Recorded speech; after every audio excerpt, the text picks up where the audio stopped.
Day 90 of prep series. ఈరోజు పొద్దున్న లేవగానే ఓట్స్ షేక్ తీసుకున్నా, దాంతోపాటు ప్రీ వర్కౌట్ కూడా.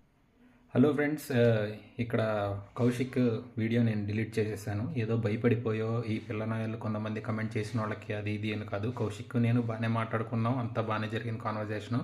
ఫైనల్గా తన తల్లిదండ్రుల మీద ఒట్టేసి చెప్పు బాస్, అది దేవుళ్ళ మీద ఒట్టేసి ఉన్నాను. ఆయన అందరికీ మీద ఒట్టేసాడు 2-3 సార్లు ఆలోచించుకొని. అలాంటప్పుడు ఇంకా సాగదీయటం ఎందుకు అని చెప్పి నేను వదిలేశాను. నా ఇంటెన్షన్ ఏమీ లేదు. ఆయన ఏదో సెలబ్రిటీ అనే కాదు, అది ఇది కాదు. ఆయన ఎలా బాడీ వచ్చిందో ఆయన మనస్సాక్షికి తెలుసు. అండ్ అందరికీ నిజంగా బాడీ బిల్డింగ్ అంటే తెలిసిన వాళ్ళకి తెలిసిపోద్ది. ఓకేనా? ఇప్పుడు మెయిన్గా ఏంటంటే నా ఇంటెన్షన్, మీరు చెప్పేది చెప్పండి, కానీ నిజంగా బాడీ అలా ఎంతవరకు వచ్చిద్దో, దాని కెపాసిటీ ఏంటో అది చెప్పండి. స్టెరాయిడ్స్ వల్ల వచ్చే బాడీ లుక్ ఎలా ఉంటుందో అది చెప్పండి. అది డిఫైన్ చేయండి. నిజాన్ని చెప్పాలి అనేదే, జనాల్లోకి తీసుకెళ్ళాలి అనేదే నా ఇంటెన్షన్. ఏదన్నా ఎవరన్నా ఎక్స్ట్రా